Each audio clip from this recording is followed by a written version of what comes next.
যেন গতি সকাম কৰ্মৰ গৃহাশ্ৰম ধৰ্মে স্থিত ভূয়া জিতু নৰ বেদৰ পুষ্পিত বাণী শুনি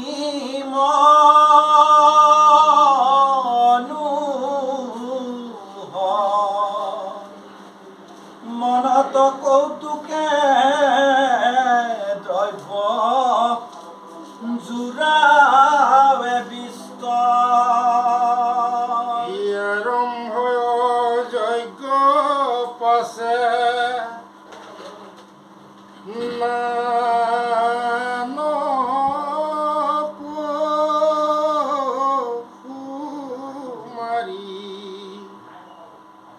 দেব প্ৰীতি গণক পূজয়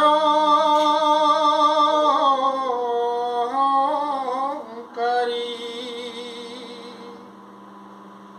এৰা কৰ সংকল্প বোলে পাইবু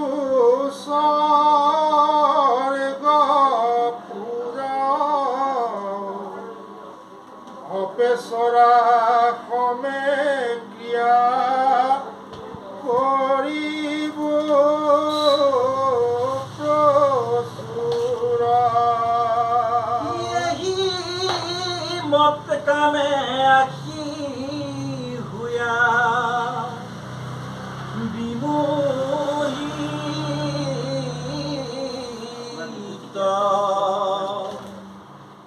সকামে কৰয় নানা কৰ্ম বিপৰীত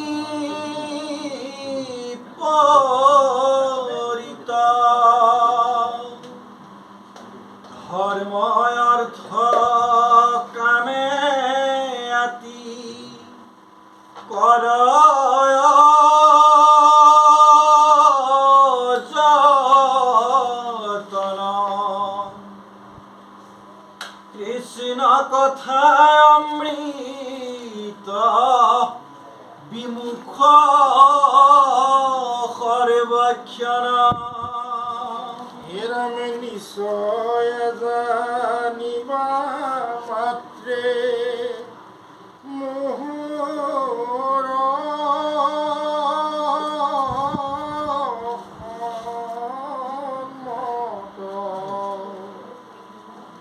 কৰ্ণ দিয়া বিধাতায়ে কৰিলে কহত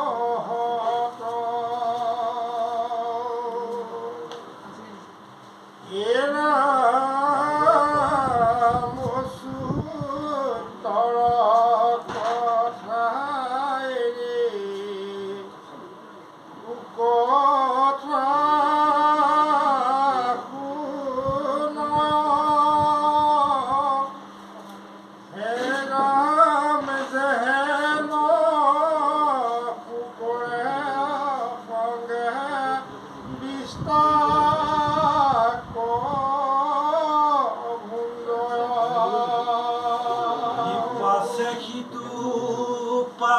পাপীশ্বয় দেখা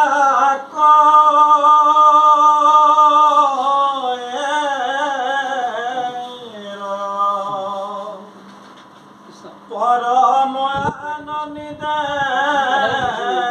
স্বৰ্গ পুৰক পায়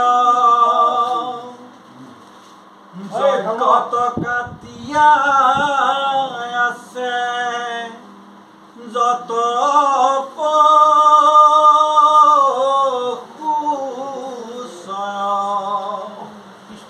পথতে দেখবে আখি চৌভীতি বের হয়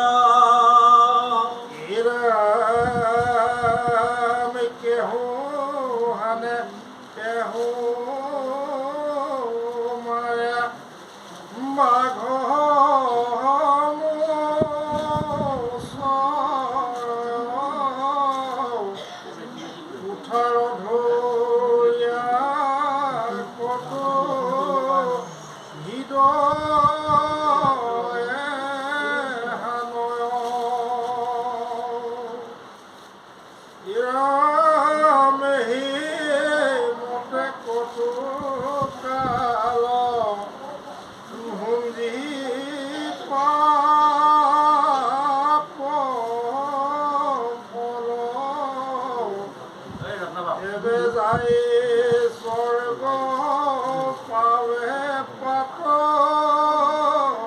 কি সকল বিমানত শরীরঙ্গে পুরে কি করি নন্দন বনত কিরে লয়ায় বেসরি অশ্রদ্ধাও হুয়া তার তৈতুনো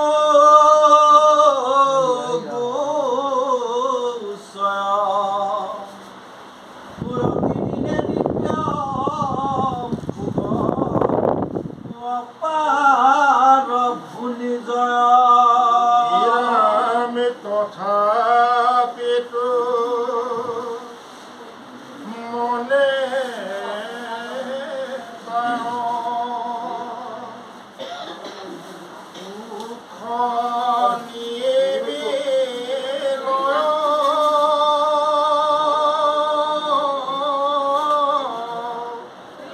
দেখে বিমানৰ হন্তে অন্য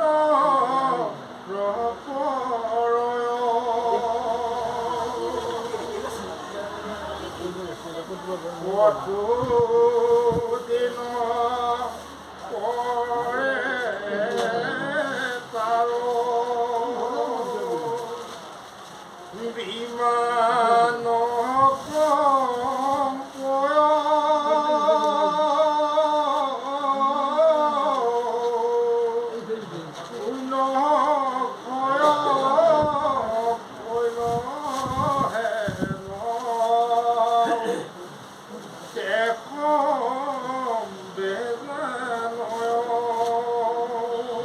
পেশৰা গণধৰবে কৰয়তীৰ শিকাৰ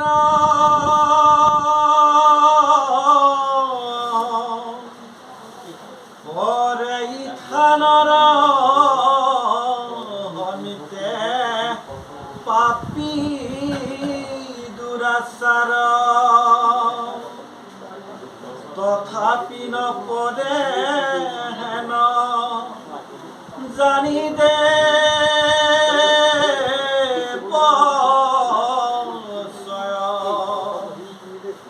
বিমানৰ পৰা ধনকা মাৰি পেলাৱ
গায় বাক্য মন একানিত ভকতি ভাবে করিয়া যতন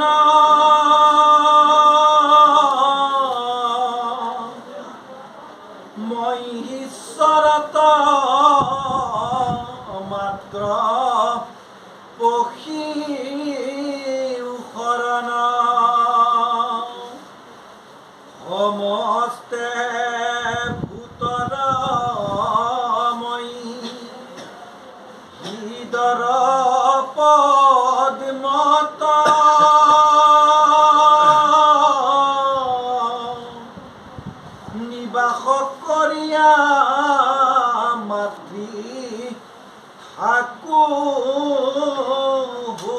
সরত ইরমে হেনয় মুহূর্ত জিতু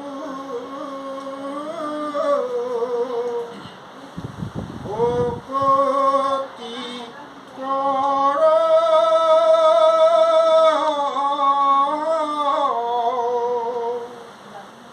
এই অল্পতে তাহার জ্ঞান ভকতি জন্ময় এবে সবে জগতকে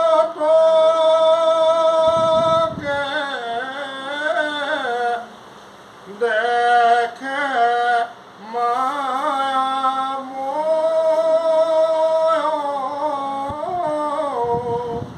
হিয়না আখে গয়া মোর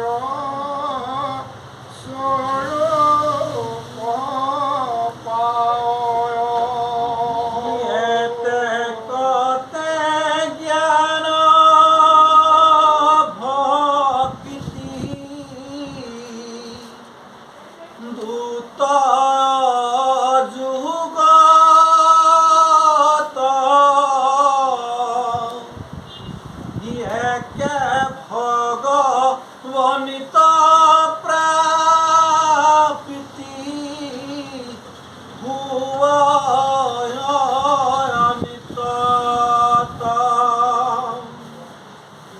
যদি বোলা জ্ঞান যোগে আত্মা লাভ হয় ভজনীয় ঈশ্বৰক ভক্তিয়ে পায় ইৰম কেমনে বলিল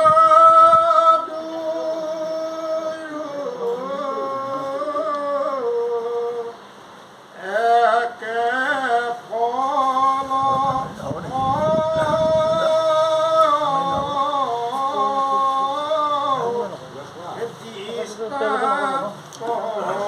কহিতে শুনা ইহাৰ নিৰ্ণয় কৃষ্ণ। কি বলে বাবা এই অবস্থা? কপিল প্ৰভু আৰু মাত দেৱাহুতিৰ কথোপকথন আপোনালোকে সমস্ত জানে ভাগৱতৰ 12টা লক্ষণ আছে, ক্ষমা কৰিব 10টা লক্ষণ আছে। এই 10টা লক্ষণসমূহৰ তৃতীয় স্কন্ধৰ পৰা লক্ষণসমূহ আৰম্ভ হৈছে। সৰ্গ বিসৰ্গ মুক্তি স্থান মনন্তৰ ইশানু মুক্তি আৰু আশ্ৰয়, এই 10টা লক্ষণ। আৰু ইয়াত আমাৰ তৃতীয় স্কন্ধৰ পৰা লক্ষণসমূহ আৰম্ভ হৈছে। ইতিমধ্যে মাকক কপিল প্ৰভুৱে কৈ আছে যে কৰ্মযোগ আৰু জ্ঞান যোগ সাধনৰ নিমিত্তে সাধন কৰিলে কি হ'ব? স্বৰ্গগামী হ'ব পাৰিবা। আৰু স্বৰ্গৰ পৰা যেতিয়ালৈকে পূৰ্ণখিনি থাকিব তেতিয়ালৈকে স্বৰ্গত থাকিব পাৰিব, তাৰ পিছত আকৌ নৰকলৈ আহিবই লাগিব। গতিকে সেই মাৰ্গৰ দ্বাৰা উত্তম পন্থা নহয়। সেইকাৰণে আমাৰ শাস্ত্ৰত কৈছে তোমাৰ সন্মত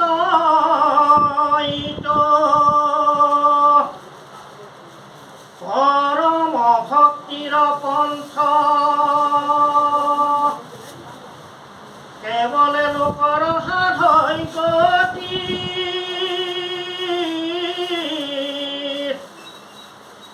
কিন্তু বেৰে গাই ফুৰে জ্ঞানৰ বিনে গতি নাই। ইয়াকে লৈ ক্ৰমে মোৰ মতি। কাৰণ কতই বোলে কৰ্ম কৰা, সুন্দৰ প্ৰশ্ন কৰি আছে, আপোনালোকে যদি গুৰুত্ব দিছে ইয়াৰ উত্তৰখিনি ওলাই গৈছে। কতই বোলে পৰিহৰা আমাৰ সমাজত চলি আছে। কতৈ বোলে কৰ্ম কৰা, কতৈ বোলে পৰিহৰা।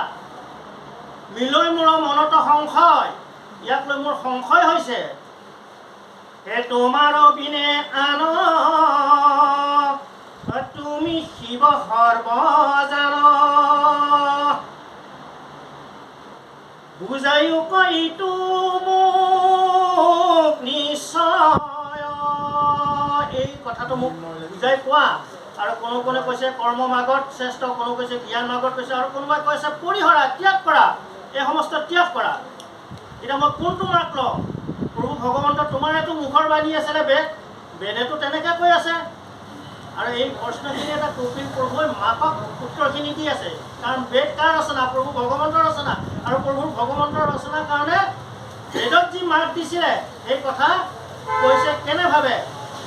আমাৰ শাস্ত্ৰত কৈছে, হে ৰাম জ্ঞানে যেন কৈ বেদ, জ্ঞানে যে বেদৰ কথা কৈ আছে, জ্ঞানত মাৰ্গত যে বেদত কৈ আছে, শুনা তোমাক মই বুজাই কৈ আছো। জ্ঞানে গতি পাৱৈ বেদ, শুনা তাৰ পৰিচ্ছেদ, আছে জ্ঞান ভকতি মাজে। কপিলে এতিয়া মাকক কৈ আছে, আছে জ্ঞান ভকতিৰ মাজে, ভকতি কৰন্ত্ৰ জান, আপুনি উপজয় জ্ঞান। যুগ চিন্তি মৰে নিচা কাজে। প্ৰভু ভগৱন্তই নিজ মুখে কৈছে যে যুগৰ পন্থা সাধন কৰি তুমি ঈশ্বৰ নিমিত্তে সাধন কৰিব নোৱাৰা। আৰু তুমি কি সুধিছা? কৰ্মমাৰ্গ। মই কৈছিলো কৰ্মমাৰ্গ। কোনটো কৰ্মমাৰ্গ? কোনটো জ্ঞান মাৰ্গ? কৰ্মটো কুচিলা বাণী। তুমি যে কৈছা কৰ্মৰ কথা, মই উত্তৰ দি আছো শুনা। কৰ্মটো কুচিলা বাণী, তাকো শুনা মহামানী। যিটো নাম নাহিকে আমাৰ, জনম গুৱাই বৃথা, তাৰ জীৱনটোহে জনম গুৱাই বৃথা, নুশুনে আমাৰ কথা। তাৰেহে কৰ্মত অধিকাৰ, তাৰে কৰ্মত অধিকাৰ আছে।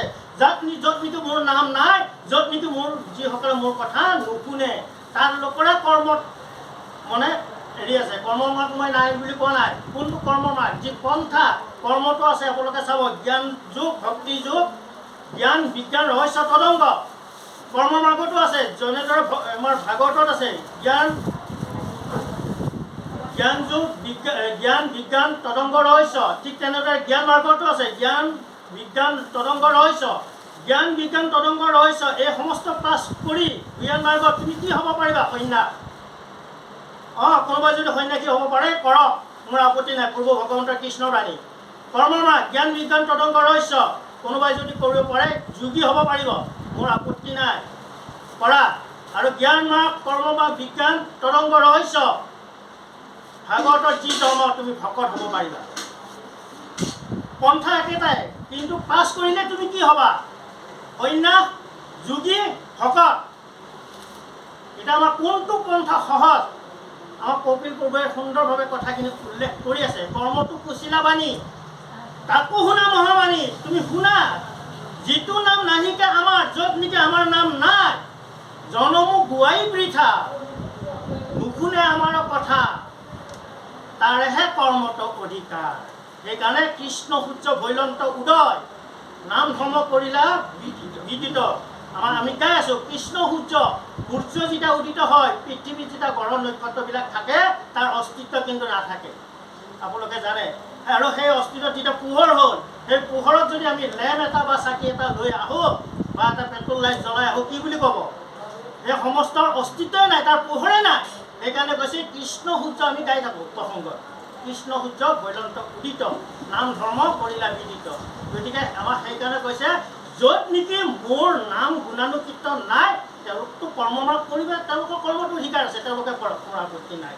আৰু পদবন্ধু এতিয়া সুন্দৰভাৱে আমাক কপিলো মাকক কথাখিনি বুজাই আছে। কৃষ্ণ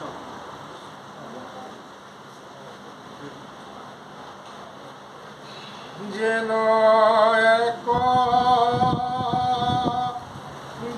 উদ্ধক অনেক ইন্দ্ৰিয়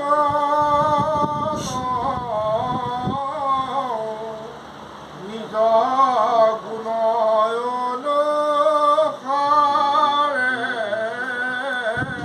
কৰ গ্ৰহণ। চক্ষুৱে দেখায় শুক্ল,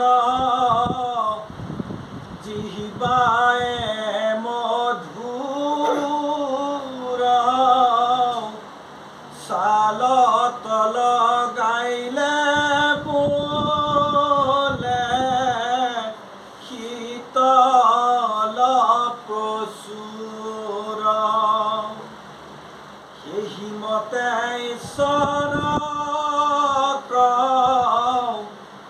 নানা শাস্ত্ৰ সগুণ নিৰ্গুণ ৰূপে প্ৰকাশ কৰয়। হিৰামে পাছে সেহি ধৰি বিধান নক নৰগণ বহু ৰূপে পাৱে যাই এই নায়ন। এই ভকতিৰ চাৰে বিধ কহিলো পূৰ্বত অগুণ নিৰ্গুণ ৰূপে তোমাৰ আগত। উৎপত্তি বিনাশ যিতু কৰে প্ৰাণী যত, হেন কাল ঈশ্বৰ কহিলো মহত। জীৱৰ সংসাৰ কৰিলো নানা মত, শুনি যেন মতে লোক ভুৱে বিৰকত। এনামি কহিলো তোমাক ইটো কথা গুহত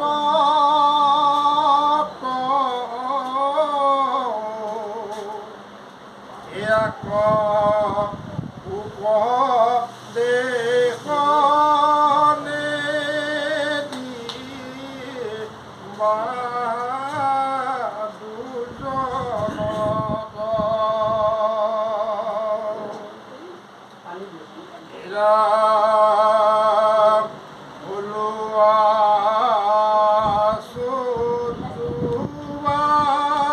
ধৰ্ম ভজে গৰিত ইহ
হুৱা বেঠাই কি কৰোঁ বাবা নমস্কাৰ আপোনালোকে আমাৰ পৰৱৰ্তী কথাখিনি কৈ গৈছে তথাপি অকণমান পৰি গৈ থাকে কাৰণে ৰখাই দিছোঁ আৰু আমাৰ শাস্ত্ৰই কৈ আছে আমাৰ কপিলে মাকক কৈছে যিটো ল'ৰাই নেকি নিজৰ মাতৃক জ্ঞান দি আছে হেমা তুমি এই সকলো কথা মোৰ কথা একো নক'বা বোলে কাৰ যিজনে নেকি মোৰ কথা শুনিব নেকি ইচ্ছা নকৰে নাপাতয় কাণ মানে নকৰে শ্ৰদ্ধা নাপাতয় কাণ তাকো যিটো দিয়ে নামৰ দান নামৰ দুখে নাহি তাৰ পৰে ভুঞ্জিব সেইটো নৰক জান্ত নাই হেমা সেইটো তেতিয়া তোমাৰ নিজৰ গাতে সেই দুখটো লাগি যাব সেইকাৰণে তুমি সদায় মানুহ নিৰ্বাচন কৰোঁতে সাৱধান হ'বা বোলে বোপা মই কি মানুহ নিৰ্বাচন কৰিব লাগিব বোলে তুমি সদায় জীয়া মানুহৰ লগত সংগত থাকিবা মৰা মানুহৰ সংগত নাথাকিবা তেতিয়া মাকক কৈছিলে পুনশ্চ কপিলে হেমা এই বোপা যে মৰা মানুহ আৰু জীয়া মানুহ মই কেনেকৈ চিনি পাম ইমান বিশাল সমাজত তেতিয়া পুত্ৰই মাকক উদ্দেশ্য কৰি কৈছিলে হেমা শুনা মৰা মানুহ কোনসকল একি সাধু সংগে কৃষ্ণ কথা অনুশুনে যি নৰ অজীৱন্ততে মৰা শীত জানি বামাৱ হেমা ভকতৰ সংগত যদি মোৰ কথা নুশুনে শুনিবলৈ ইচ্ছা নকৰে সেইজন জীৱন্ততে মৰা আকৌ একেই উদ্দেশ্য নাম মালিকাত লিখি দিলে কি বুলি হে কৃষ্ণ নামৰ অৰ্মিতৰ ইয়াৰ পৰাই লৈ গৈছে দেই নাম মালিকা হে নদী নাহি যিখানত ভকতৰ সংগ নাই জৈত ব্ৰহ্মাৰ ভুৱন হলেও আতি অল্প মানি থাকিবাক অযোগ্য নাহি তাৰ য'ত নেকি ভকতৰ সংগ নাই য'ত নেকি কৃষ্ণৰ অমৃতৰ কথা নুশুনে বা নাপাতে সেই তাত যদি 7 তালা বিল্ডিঙো হয় তাত যদি ব্ৰহ্মা সোমাই থাকে তাত থাকিবৰ কাৰণে যোগ্য নাই বুলি কৈছে মাকক নাম মালিকাত উল্লেখ কৰিছে আকৌ চতুৰ্থ স্কন্ধ ভাগৱতে কি বুলি কৈছে সেইটো সাপৰ পৰা আলয় মহন্তসকলৰ মুখহন্তে কৈছে সেইটো সাপ থকাৰ ঘৰ বুলি কৈছে আৰু ইতিমধ্যে কপিলে মাকক উপদেশ দি আছে কি বুলি আমাৰ সমাজ ব্যৱস্থাত যি গণ্ডগোলবিলাক হৈ থাকে যে বেদে কৈ আছে বেদকাৰ প্ৰভু ভগৱন্তৰ মুখৰ বাণী নিজ মুখৰ বাণী সেইকাৰণে সুধিছে বেদত তুমি এনেভাৱে কৈ দিলা আকৌ এতিয়া কৈ আছা কৰ্ম মাৰ্গ জ্ঞান মাৰ্গ কোনটোত মই ধৰিম সেইকাৰণে ব্যাসে গীতা শাস্ত্ৰ লিখিলে আপোনালোকে জানে মহাভাৰতৰ ভীষ্ম পৰ্বৰ 25ৰ পৰা 42 যি 18টা অধ্যায় সেই 18টা অধ্যায় সুকীয়াকৈ উলিয়াই নি গীতা নামাকৰণ কৰিছে ব্যাসৰ যদিও আমাৰ গোবিন্দ মিশ্ৰই হেৰি কৰিছে আচলতে ব্যাসৰ লিখিলে নিৰ্গুণ ব্ৰহ্মক আৰাধনা কৰিব লিখিলে তৎসত্ত্বেও অৰ্ধ বেলা বিয়লি কিয় থাকিব লগা হ'ল ভাগৱত নীলকণ্ঠে তাতেতো নিৰ্গুণ ব্ৰহ্মৰ কথা লিখিছিলে ব্যাসে কাৰণ ভকতিৰ মাতটো লিখিলে কিন্তু কি কৰিব লাগিব সেই বিষয়ত নিলিখিলে যাৰ বাবে গীতা শাস্ত্ৰ ৰচনা কৰোঁ ব্যাস অৰ্ধমুখে বহি থাকিব লগা হ'ল জীৱনৰ বিয়লি বেলা কি কৰিব লাগিব কি কৰ্ম কৰিব লাগিব সেই বিষয়টো নিলিখিলে নিৰ্গুণ ব্ৰহ্ম ঈশ্বৰৰ কথাটো লিখিলে আপোনালোকক আমি কাৰণ গীতা শাস্ত্ৰখনো নিৰ্গুণ শাস্ত্ৰ তৎসত্ত্বেও ব্যাসে ৰক্ষা নাপালে কাৰণ কি কৰ্ম কৰিব লাগিব এই বিষয়টো নিলিখিলে যাৰ ফলত তেওঁ অৰ্ধমুখে গীতা লিখাৰ পিছত ভাগৱত লিখিব লগা হয়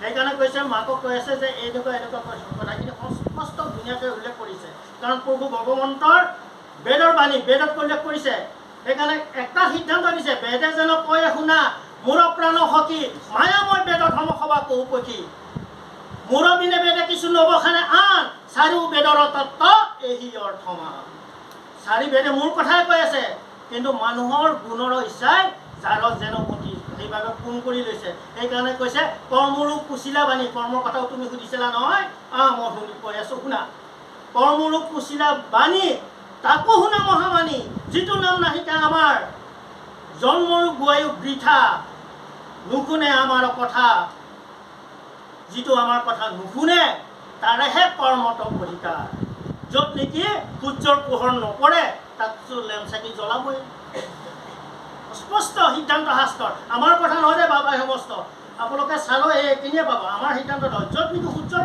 পোহৰ নাই তেওঁ নিজ মুখে কৈছে কৃষ্ণই য'ত নেকি আমাৰ গুণানুকীৰ্তন নকৰে ত'তো লেম চাকি জ্বলাবই লাগিব হয়নে নহয় বাবা সমস্ত আৰু আমাৰ শাস্ত্ৰত কৈ আছে কৃষ্ণ সূৰ্য বৈমন্ত উদিত কৃষ্ণ সূৰ্য উদয় হৈ গ'ল পোহৰ হৈ গ'ল বাকী গ্ৰহ নক্ষত্ৰৰ অস্তিত্ব নাথাকে পোহৰ কিবা এতিয়া যদি আমি লেম চাকি জ্বলাওঁ টৰ্চ লৈ কোনোবা এজনে আহি থাকিলে আমি কি বুলি ক'ম সেইজনক গতিকে শাস্ত্ৰই আমাক তেনেভাৱে সিদ্ধান্ত দিছে কৃষ্ণ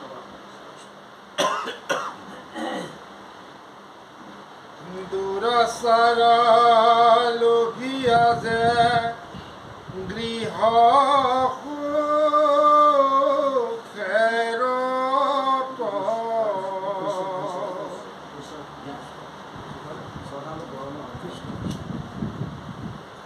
শ্ৰদ্ধালু পৰম ভক্ত আতি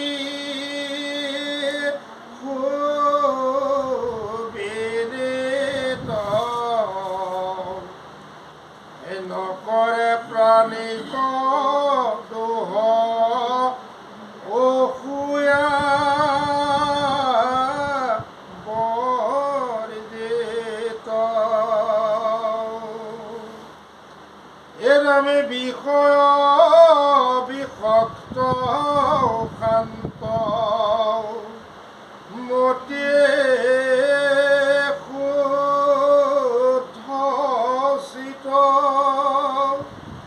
মই মাত্ৰ প্ৰিয় যাৰ মহৎ ৰহিত তাসম বাত মাতৃ কহি বাহাজ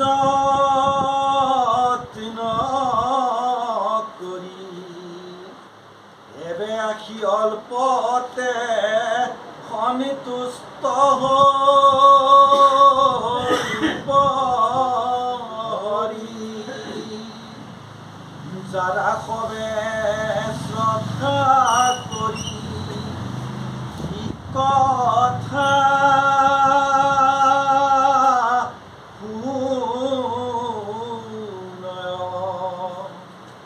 মুত মন দিয়া যিটো কীৰ্তন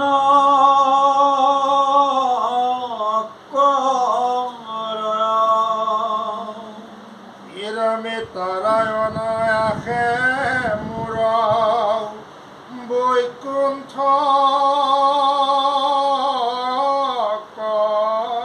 যায় প্ৰেম ভকতিয়ে ডুবে থাকে সৰ্বদায় এৰামে নিশ্চয় জানিবা মাত্ৰে মই তাসম্বাৰ অনুগত হোৱা থাকো কৈলো কথা সাৰ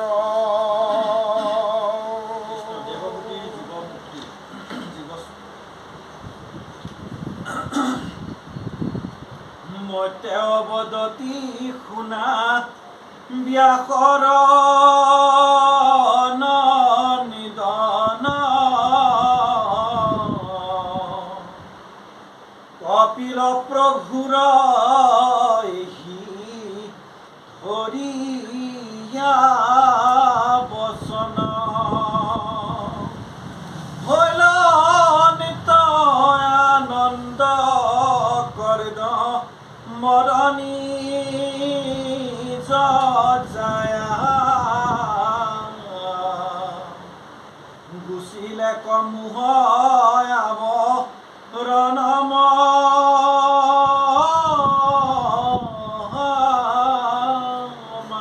কৃষ্ণ সমস্ত মত্যয়ো বদতি শুনা ব্যাসৰ নন্দন কোনে কাক কৈছে প্ৰশ্ন এটা আহিছে ব্যাসৰ নন্দন কোন বিদুৰ বিদুৰ 13 বছৰ তীৰ্থ ভ্ৰমণত আছিলে। কাৰণ দাসীৰ ঔৰসত গম পায় আপোনালোকে সমস্তজনে বিদুৰৰ হেৰি পাইছিলে, আৰু বিদুৰ আৰু মৈত্ৰীৰ সমস্ত কথাখিনি টানি আনিছে বেছি ভাগৱতত আপোনালোকে পাব। কাৰণ বিদুৰে এটাই প্ৰশ্ন কৰিছিলে মৈত্ৰীক যে সকলো মনুষ্যই সুখৰ নিমিত্তে কাম কৰে, তৎসত্ত্বেও মানুহে দুখ পায় কিয়? এটাই প্ৰশ্ন, তৎসত্ত্বেও মানুহে দুখ পায় কিয়? এই প্ৰশ্নটো কৰিছে। সেইকাৰণে কৈছে কাৰণ 13 বছৰ তীৰ্থ ভ্ৰমণ কৰি খুৰাকক আপোনাৰ মৈত্ৰীৰ লগত আলাপ আলোচনা কৰি ভতিজাক যুধিষ্ঠিৰৰ ওচৰলৈ গৈছিল, আৰু যুধিষ্ঠিৰে লগে লগে খুৰাকক আকোলা মাৰি ধৰি পেলাই কথা এটা কৈছিলে। আপোনালোকে তাৎপৰ্য গুৰুত্বপূৰ্ণ কথা, এইটো আমাৰ সমাজত আজিও চলি আছে যে তীৰ্থ ভ্ৰমণ কৰিলে অমুকত গ'লে তমুকত কৰিলে পূৰ্ণ আহৰণ হয়। তেতিয়াই আমাক সিদ্ধান্ত দি থৈছে কি বুলি, হে ৰাম কোন তীৰ্থক্ষেত্ৰে তুমি, খুৰাকক কৈছে এই অতকালে আশা ভ্ৰমি, কোন ক্ষেত্ৰে অমিলিল আহাৰ, হে জানিলো তোমাক চুই তীৰ্থহে প্ৰবৃত্ত হৈ, তীৰ্থৰে সিজিল উপকাৰ। হে খুৰা, তোমাৰ নিচিনা এজন মহাভক্ত তীৰ্থস্থানবিলাকত যায়, তীৰ্থ একো শুদ্ধ কৰিব নোৱাৰে। তীৰ্থ তুমি শুদ্ধ কৰিলা, তুমি একো শুদ্ধ হ'ব নোৱাৰিলা। কাৰণ তেতিয়া লগে লগে বিদুৰে প্ৰশ্ন কৰিছিলে, হে খুৰা, হে ভতিজাকক উদ্দেশ্য কৰি কৈছিলে, বোপা তীৰ্থবিলাকো অপবিত্ৰ হয় নেকি? তেতিয়া লগে লগে ভতিজাকে কৈছিলে কি বুলি, হে মহা মহা পাতকীৰ স্পৰ্শত মহা মহা তীৰ্থ যত। আপোনালোকে চাব ৰত্নাৱলী 2য় ডিভিজন, পাতকীৰ স্পৰ্শত মহা মহা তীৰ্থ যত, পাপে হুৱে বৰ বলিন, হৰি হৃদয়ে লয়া ভকতে পৰশে গয়া। সমস্ত পাপকা কৰয় নিৰ্মল, সেই পাপ সমস্তহে পৰিষ্কাৰ হৈ যায়। তুমি যাই একো হেৰি কৰিব নোৱাৰা, তুমি শুদ্ধ হ'ব নোৱাৰিলা। কাৰণ এয়া হ'ল আমাক শাস্ত্ৰই সিদ্ধান্ত দিছে। সেইকাৰণে আমাক কি কৈছে, নামঘোষাত সুন্দৰভাৱে আমাৰ মাধৱ পুৰুষে লিখি থৈ গৈছে, যিটো জনে কৃষ্ণৰ কথা বিচাৰে সময়ে মনে, ধৈৰ্য ধৰি খনে থাকয়, যত তীৰ্থস্নান দান দেৱ প্ৰীতি যাগ যজ্ঞ, যোগাদিৰো ফলক পাৱয়। আজি যে আমাৰ নাথ বাপে মাতিছে, আমাক নাথ বাপৰ মাধ্যমেৰে আমাৰ উপবিষ্ট ইয়াত সমস্তজনৰ কিমান পূৰ্ণতা হৈছে চাওক।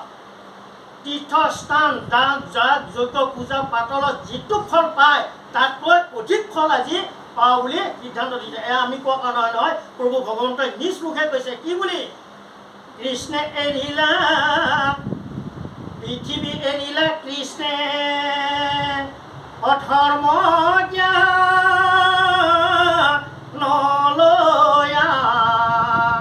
গৈলা বৈকুণ্ঠত ঐত গুণ নাম থয়া। কি থৈ গ'ল? তেওঁৰ নাম আৰু গুণ, আৰু পূৰ্বতে যাগ যজ্ঞ পূজা পাতল তীৰ্থ ভ্ৰমণ কৰি যিটো ফল পাইছিলে, তেওঁ কি কৈছে, পূৰ্বে পাৱে ফল পাৱে পূৰ্বত কৃষ্ণৰ দৰ্শনে, কৃষ্ণক নিজ চকুৰে দেখি যিটো ফল পাইছিলে তাতকৈ তাত অধিক ফল নামৰ কীৰ্তনে। পূৰ্ব কালত প্ৰভু ভগৱন্তৰ চকুৰে দেখি যিটো ফল পাইছিলে তাতকৈ অধিক ফল পায় বুলি কৈছে আজিৰ দৰে এই অনুষ্ঠানটো নামৰ কীৰ্তনে, তাতোতকৈ অধিক ফল পাৱে নামৰ কীৰ্তনে। সেইকাৰণে কৈছে আমি শুনোতে ভাগৱত শুনোতে কেইটামান বস্তু খুব সাৱধানতা অৱলম্বন কৰিব দিছে, নহ'লে আমাৰ ভাগৱতে কিন্তু ক্ৰিয়া নকৰিব। একচিত্তে এক মনে শুদ্ধভাৱে নিঃশব্দয়ে সৰ্বজনে। যদি আমি মনটো ইয়াৰ পৰা আমাৰ গুচি যায় তেতিয়াহ'লে আমাৰ ভাগৱতে ক্ৰিয়া নকৰিব। আৰু এই কথাবোৰ প্ৰত্যেকে কৈছিলে কাক? পৰীক্ষিত ৰজা। তুমি ভাগত শুনোতে কিন্তু এইকেইটাকো বস্তু গুৰুত্ব দিব লাগিব। এইকেইটাক যদি গুৰুত্ব নিদিয়ে তেতিয়া যদি মোৰ মনটো গুচি যায়, পৰীক্ষিতে কৈছিলে মনটো যদি মোৰ গুচি যায় তেতিয়া তোমাৰ একো নহয়। ৰুক্মিণীয়ে কৈছিলে নকৰে শ্ৰদ্ধা নাপতে কাৰণ তাক যিটো দিয়ে নামৰ গান নামৰ দুখে নাহি তাৰ কৰে কোন জীৱ সেইটো নৰক জান্ত নাই। কোন বুজিব? মই বুজিব বা এওঁলোক বুজিব। অন্য মনস্ক হৈ গ'লে এইকাৰণে কৈছে অতি সাৱধান কৰে, কাৰণ মনটো অতি চঞ্চল। মন হৈছে উৰণীয়া অজেনি তেনি যায়, অজ্ঞান হৈছে গৰখীয়া আনিব ঘূৰাই। জ্ঞানটো লগত এই মন তুমি যদি সদায় বিষয় সুখতে থাকা, অকণমান সময় নাট বাপৰ ঘৰত ভাগৱত পাঠ কৰিছে, অকণমান মনটো ৰখাচোন। সেইকাৰণে কি পালোঁ গুৰুজনাই দ্বিতীয়টো বৰগীত লিখোঁতে মনক লৈ লিখিছে। আপোনালোকে চাব মনক লৈ লিখিছে কৃপা কৰা নাৰায়ণ আমাৰ চঞ্চল মন তোমাৰ চৰণে যেন থাকে। কিয় ক'লে? আমাৰ এই চঞ্চল মনটো তোমাৰ চৰণত যে অলপ সময় হ'লেও কৃপা কৰা। যে ভগৱন্তক প্ৰাৰ্থনা কৰিছে তাৰ নিমিত্তে নিজৰ মনটো নিমিত্তে। গতিকে যদি আমাৰ মনটো উকা হৈ যায় তেতিয়াহ'লে আমাৰ কাৰণ শ্ৰৱণ কীৰ্তন শ্ৰেষ্ঠ ধৰ্ম। ৰুক্মিণীয়ে পদূলিৰ মুখৰ পৰা মাত লগাইছিলে যেতিয়া নেকি ৬০,০০০ ঋষি মুনিয়ে 4টা ব্ৰহ্ম ঋষিয়ে প্ৰধান ঔষধ দিছিলে। সেই ঔষধক উফৰাই পেলাই দি পেলাই কৈছিলে নালাগে যায় পাপ ৰাজা হে কোনো তপোবন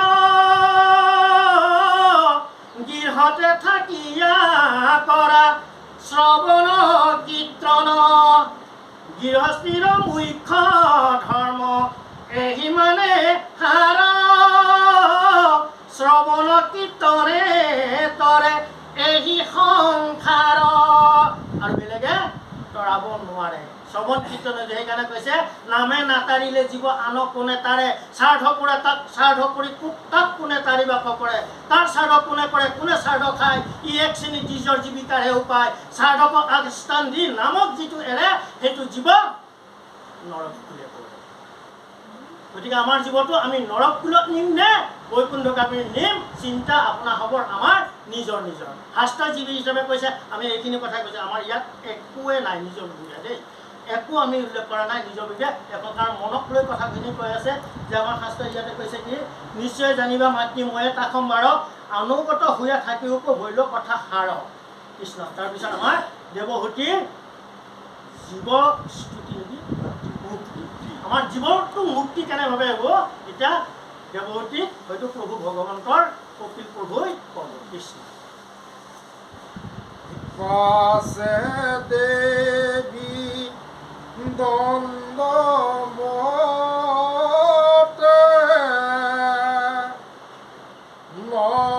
নমস্কাৰ কৰি উঠিয়াতে নম্ৰ ভাৱে কীৰ্তঞ্জলি ধৰে কৰি বেলাগিলা স্তুতি ঈশ্বৰ কতয় দেৱহূতি বদতি শুনিহো কৃপাময়। আমি তোমাৰ গৰহতে পদ্ম ভৈলা জাত তাৰ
নাহি কয় এৰামে তথাপি জীৱৰ ভোগ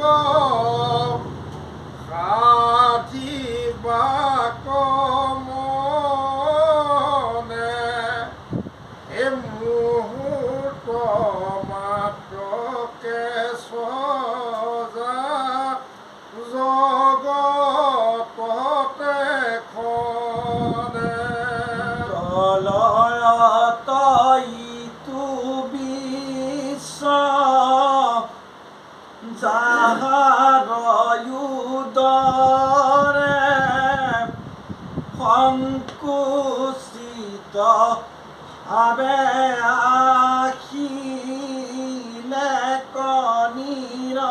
নিৰন্তৰে হেন তুমি নাথ ব্ৰহ্মা সেয়া দি সেৱা কৰে মই অনা চাৰিকেনে ধৰিলো দৰে আমি যদি বোলাই মই তোমাৰ তনয় কি কাৰণে মোক হেন কৰা স্তুতি চয় ইহাৰায়ো তৰসতে শুনা কৃপাম পূৰ্বতে হৈ আছা তুমি বালকৰ নয়ন বত কেশৰে ভূতিয়াই আছিলা ইয়াৰো প্ৰভু তাতে কৰিলা মহালীলা এৰামে হস্ত পদ্মে চৰণ পদে মক তুমি ধৰি মুখ পদ্মে থাপিবা ভাৱ কৰি বুদ্ধিয়াং বৃদ্ধয়াঙ্গুলি কপিয়া আসিলা তয় ইউতজু শিশুৰূপ মায়া সেহি নয়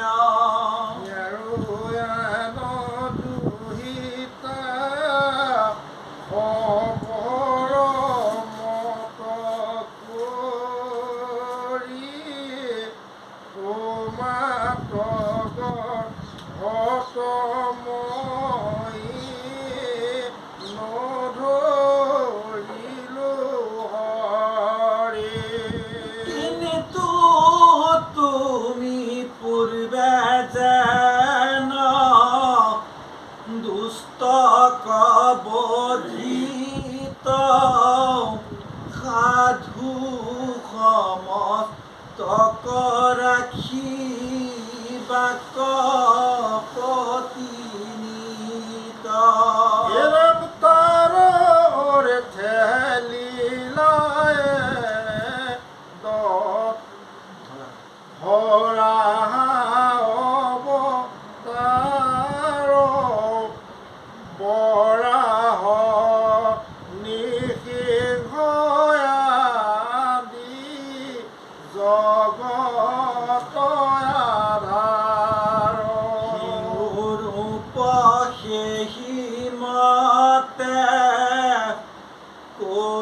আইবে জগত হিৰামেতেকে তোমাক দেখি ভৈলো কৃত ই কহিবে লাগে বাপইক খানি নিত রামে তোজু নাম শ্রবণ কীর্তন জিতু করে নুহিবা প্রশংসে কদাচিত মনে স্মরে আমি কুকুৰকো খায় যিটো মহামেল শ্ৰৱণ তথাপি তোমাৰ নামে কৰয় শোধন যজ্ঞ পাত্ৰ পাতিবাৰ সম শুদ্ধ তজু দৰ্শন পুনু কি কইবে লাগয় এৰামে প্ৰভু এটো আশ্চৰ্যটো আশ্চৰ্য নিশ্চয় যাৰ জিভাগ্ৰেতো নাম প্ৰৱৰ্তয় যদি কুকুৰকো খাই মহাম্লেশ জাতি প্ৰভু এই দেশতে পবিত্ৰ হোৱে আতি এৰামে কেহি তপিলে কৰিলে হোমযত সমস্তীৰ্থত স্নানিলে ভাল মত সেহি সদাচাৰী পঢ়িলে বেদগণ জাতু তজু নাম মুখে কৰিলে কীৰ্তন এইখিনি কথা মাকে কৈ আছে পুতেকক ইতিমধ্যে ভগৱানৰ 24টা অৱতাৰৰ পূজাকৰ অৱতাৰ বুলি গম পাইছে কাৰণ আপোনালোকে জানে কপিল হ'ল পৃথিৱীৰ তৃতীয়টো জন্ম প্ৰথম জন্ম হৈছিলে স্বয়ম্ভু মনু আৰু শতৰূপা স্বয়ম্ভু মনু আৰু শতৰূপাৰ পৰা মই চমুৱাই থৈছোঁ দুজন ল'ৰা আৰু তিনিজনী ছোৱালী জন্ম পাইছিলে দুজন ল'ৰা আছিলে উত্তানপাত আৰু আপোনাৰ উত্তানপাত আৰু প্ৰিয়পদ আৰু তিনিজনী ভনীয়েক আছিলে এজনী হ'ল দেৱহতী মই চমুৱাই থৈছোঁ এই তৃতীয়টো জন্ম দেৱহতী গতিকে সমস্ত প্ৰভু ভগৱন্তৰ যে উন্নতা ৰূপ লৈ পেলাই মোৰ গৰ্ভত আহিছে ইতিমধ্যে গম পাই গৈছিল আৰু এই কথাখিনি আপোনাৰ গিৰিয়েক কদম্বই কৰি গৈছিলে এই কথাখিনি এতিয়া মাকে পুতেকক কৈ আছে তোমাৰ নাম কৰিলে কুকুৰো খাই যদি মেংস জাতি সেইটোও শুদ্ধ হৈ যায় এনেভাৱে মাকে পুতেকক কৈ আছে কৃষ্ণ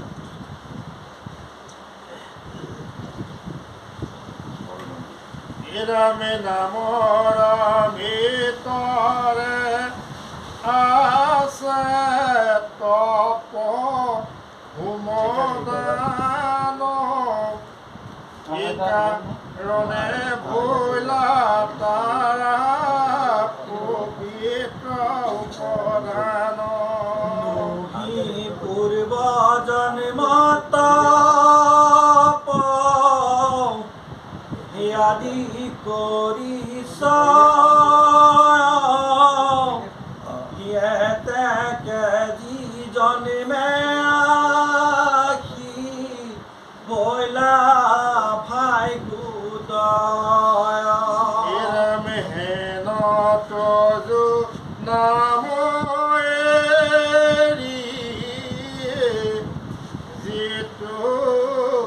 কৰে আনো তাত পৰে নাহি কয়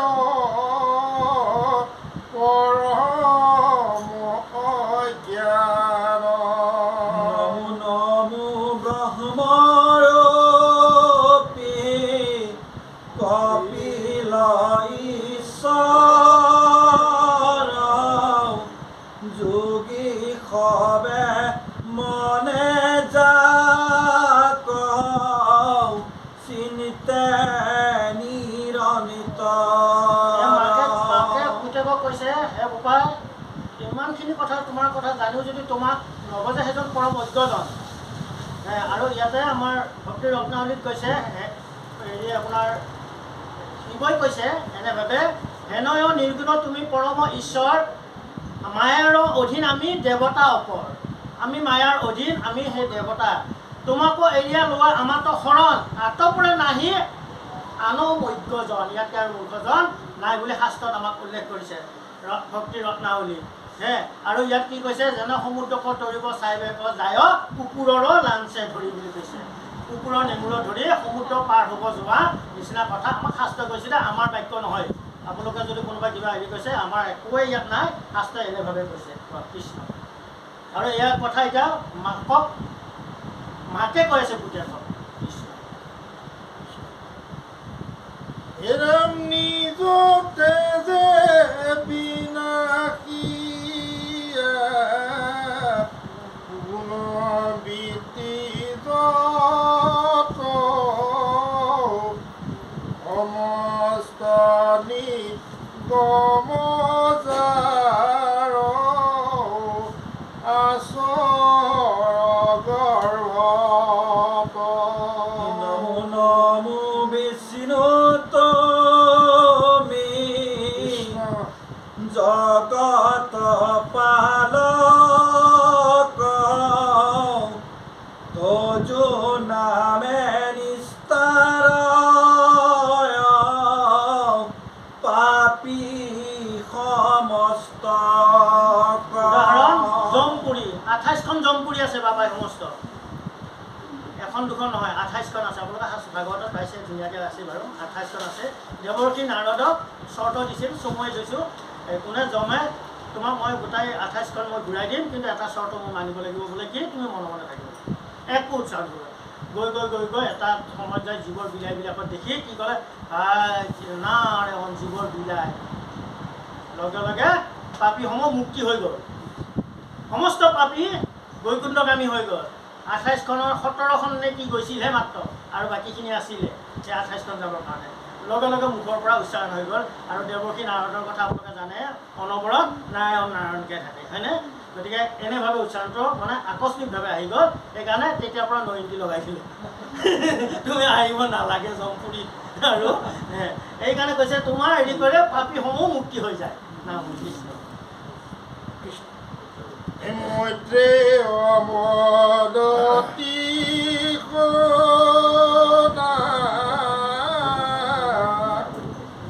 বাপ ব্যাস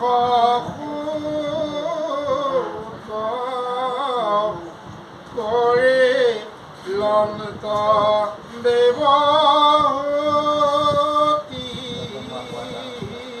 স্তুতি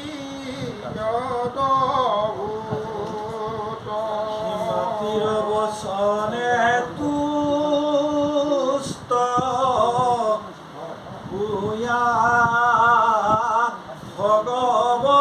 ভগৱনিত কৃপায়ে গম্ভীৰ বাক্য কোনো বলিলনিত এৰমে বদতি কপিল গুৰু গুণিলা আই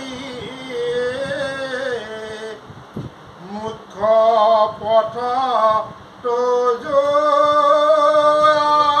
আগে বহে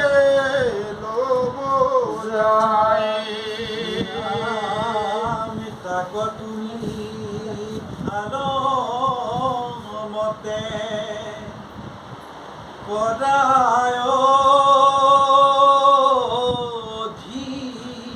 অধিষ্ঠান জীৱন্ততে মুক্ত হইবা দেৱে বিদ্যমান মুৰৈতু মতক ধৰিও শ্ৰদ্ধা কৰি তেবে মোক পাইবা যাই সংসাৰ কতৰি হিৰমেহি পথ ধৰিয়া তো ইচাৰি হে আকন জানিয়া লোকে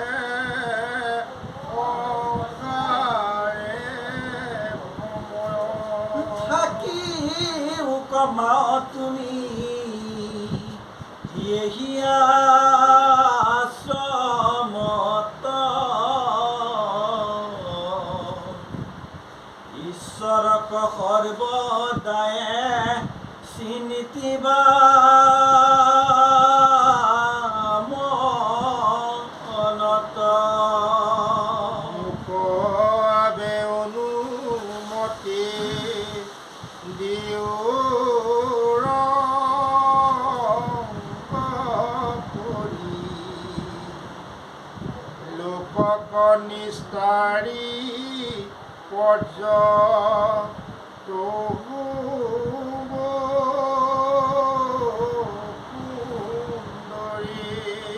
এহি বুলি ভগৱন্ত মৌনে ৰহিলনিত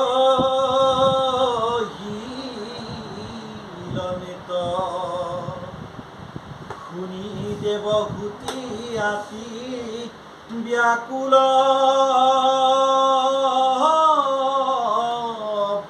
ভৈলনিত হিৰমে কতক্ষণে বন্ধু কিয়া বুলিলা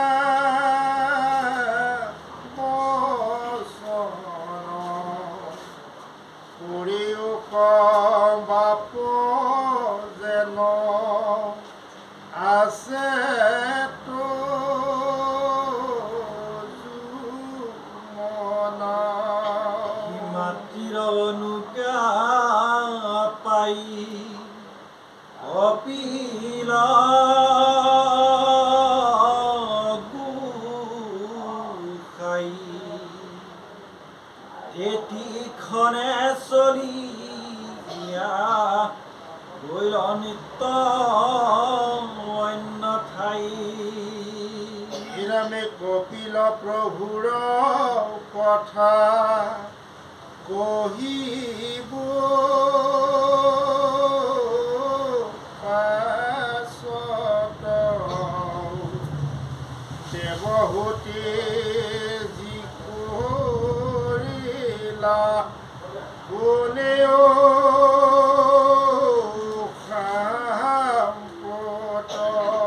হীৰা প্ৰাণ পুত্ৰ যাইবাৰ দেখি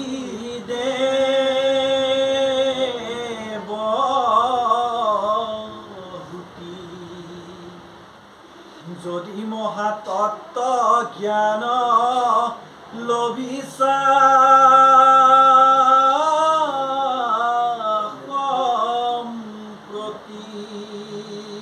হিৰমে তহুকে অগ্নি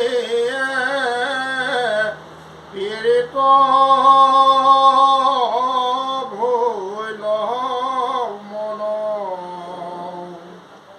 কিঞ্চিত বিবৰ্ণ দেৱে কৰিলা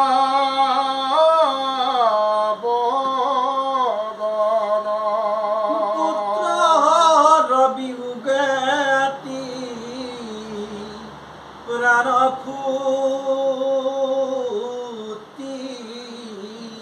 বুজাই কপিল কপিল বুলি কান্দে গেৰিয়া নষ্ট হইলে যেন এরামে হাম্বেলাবে গায়ে এই মতে দেবীর তাপে হাতু যায় গুণিত পদিয়া গুণ করণিত বর্ণন ঐক গৈলা ঐ বাপ মুহুৰ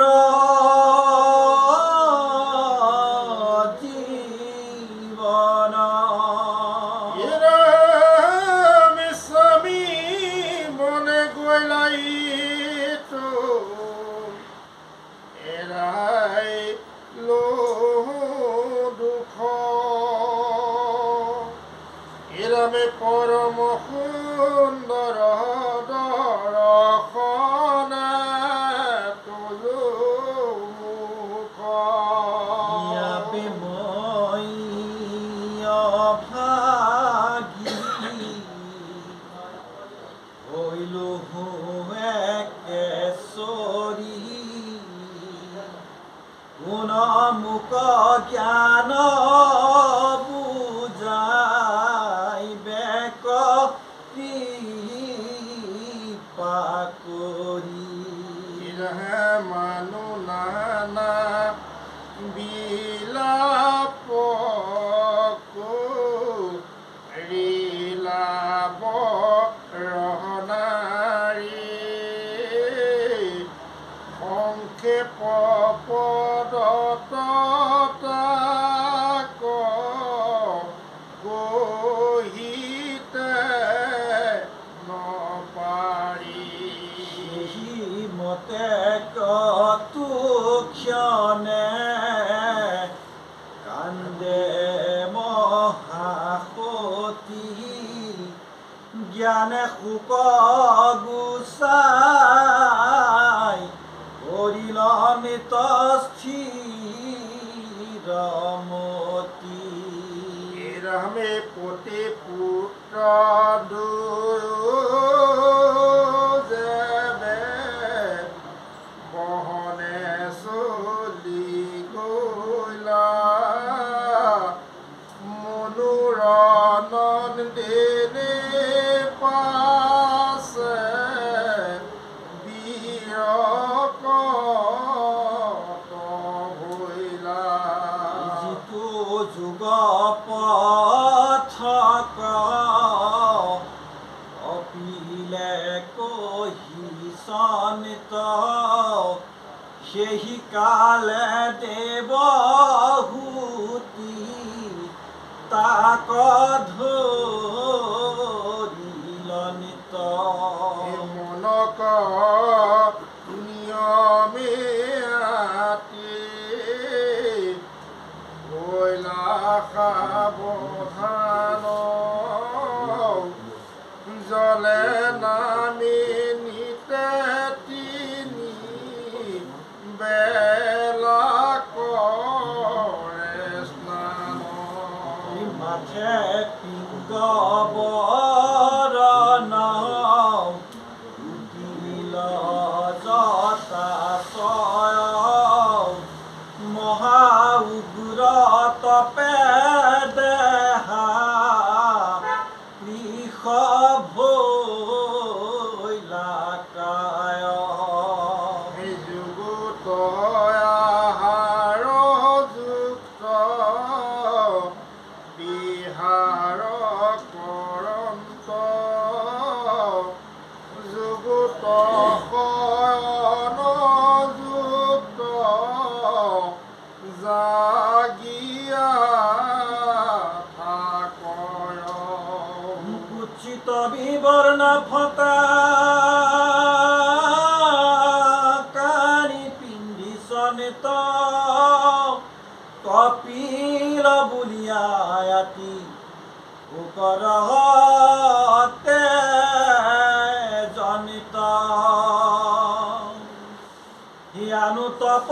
চৰণিত কৰদমৰ জায়া গুচিলে কাম ক্ৰোধ দূৰ ভৈল মায়া। দ্বিতীয় স্কন্ধৰ পদ শুনা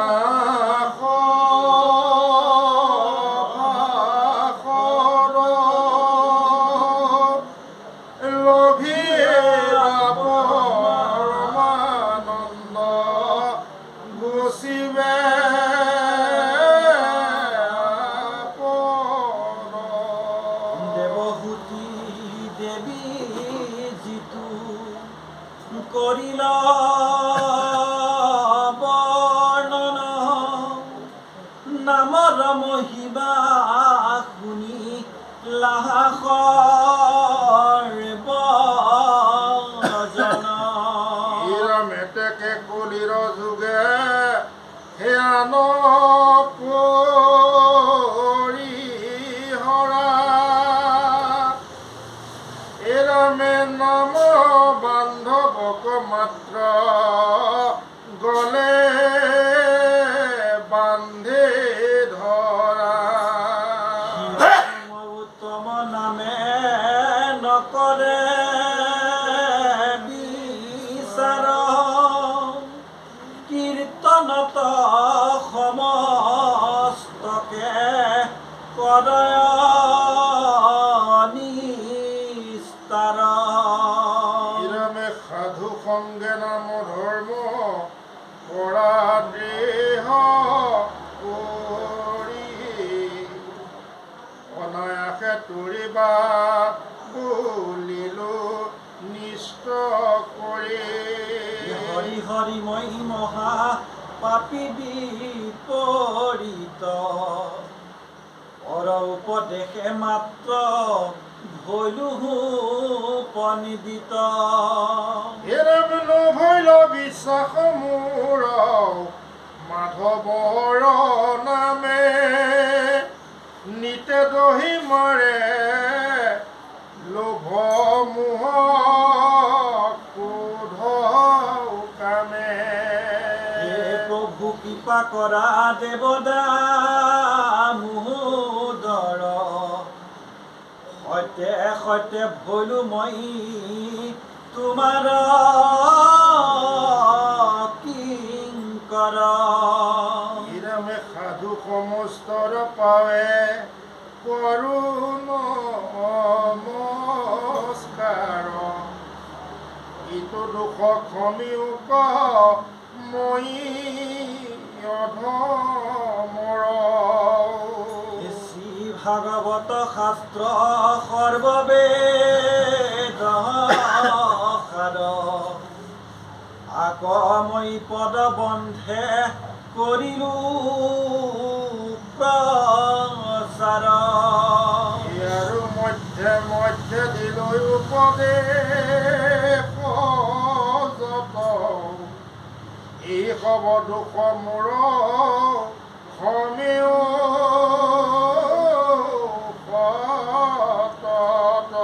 কৃষ্ণ। একেবাৰে এক অকণমান আমি কথাৰ কাৰণে কৈ দিছোঁ। ইতিমধ্যে মায়াক জিকিলে প্ৰভু ভগৱন্তই আৰম্ভ কৰি দিলে মায়াক, কাৰণ তেওঁ মায়াৰ কাৰণে আকৌ মাক আকুল বিকুল হৈ গৈছে। আৰু এই কথাখিনি কোনে কাক কৈ আছে? মৈত্ৰেয়ীয়ে বিদুৰক কৈ আছে যে এনেকুৱা এনেকুৱা ঘটনা এটা তাতে মই আৰম্ভ কৰি দিছে কপিল আৰু দেৱহতীৰ কাহিনী।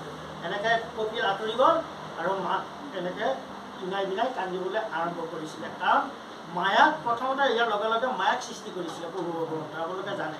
আৰু মায়াক এটাই দায়িত্ব দিছিলে, সেই মায়াটোৰ কথা ইয়াত উল্লেখ কৰিছে। হে মায়া, তোমাৰ কিন্তু এটাই দায়িত্ব বোলে কি, ইজনীৰ পৰা জীৱ সেইজনীক থৈবা, মায়া নামৰ জাল পাতি সমস্তকে মুহিবা।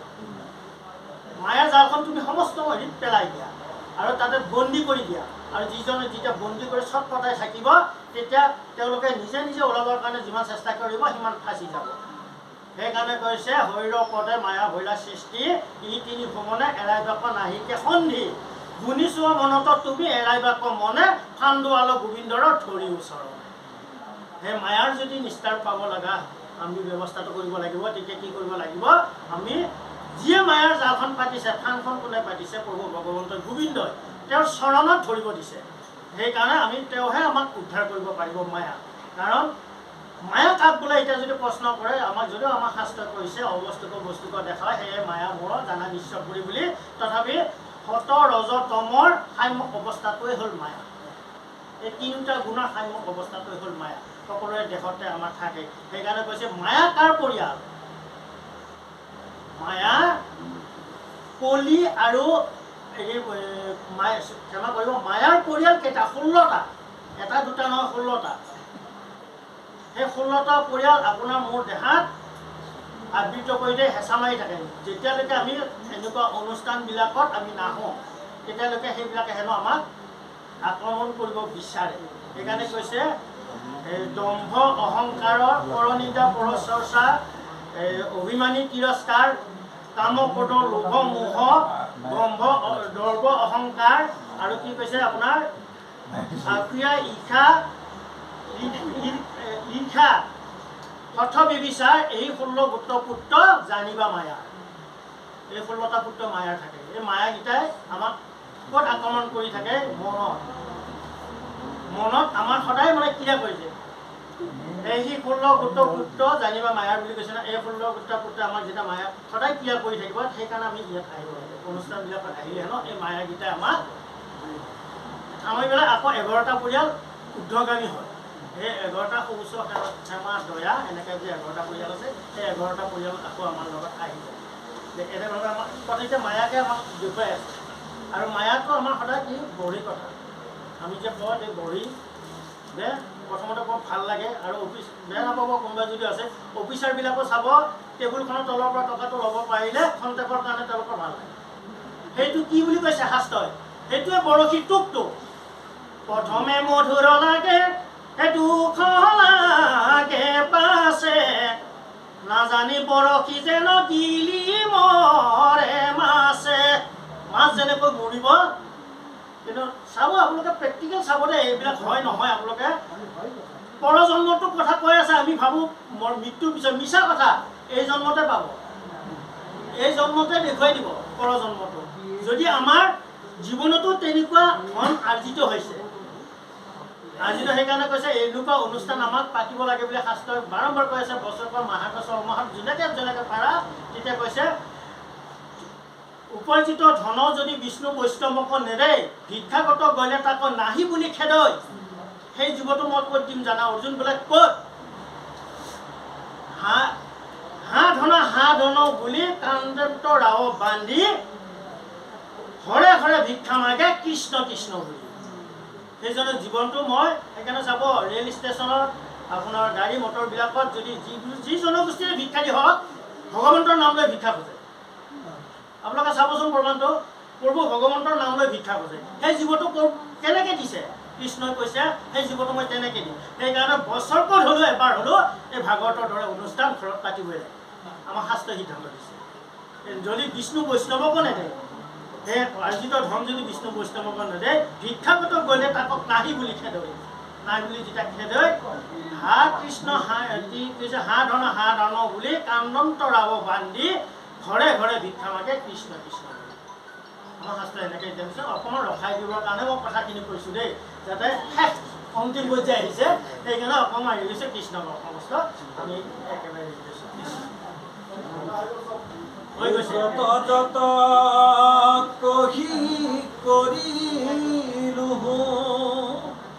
হে আপোনাৰ কাম এই জানি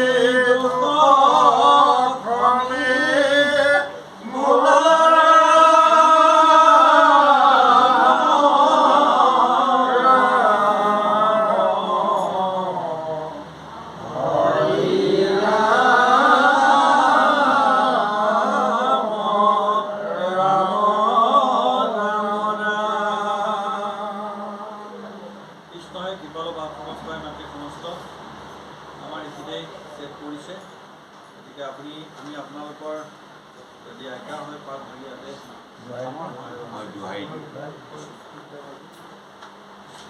শ্রীরাম যত যত করিলু হে আপনার কাম। এই জানি দুঃখ ক্রমে বুলারাম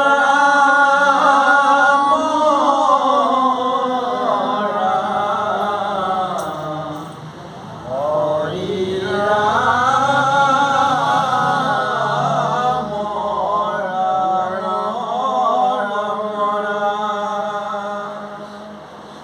কৃষ্ণ জয় রাম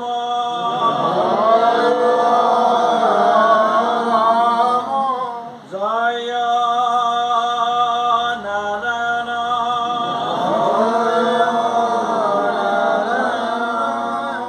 জয় কৃষ্ণ জয় জগৎগুরু শ্রীমন্ত শংকৰ কৃষ্ণ হৰি ৰাম অপৰাধ বিনাশন তদুনাম নাৰায়ণ যাৰি নামে পবিৰু শৰণে অপৰাধ ক্ষমা কৰিও মুখ ৰক্ষা কৰিও চৰণে মুখ ৰক্ষা কৰিও চৰণে কৃষ্ণ হৰি ৰাম শ্ৰীমন্ত শংকৰ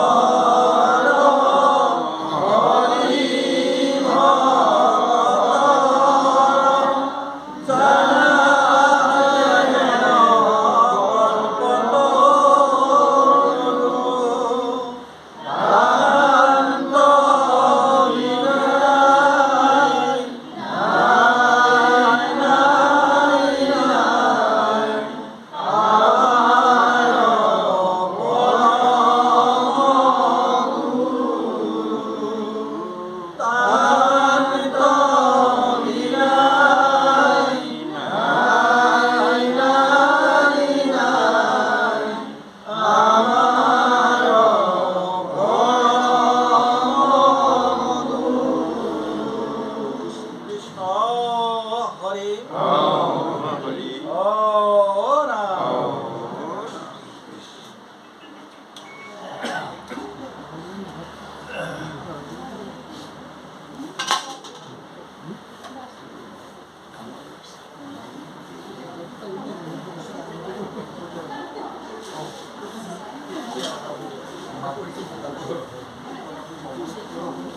Just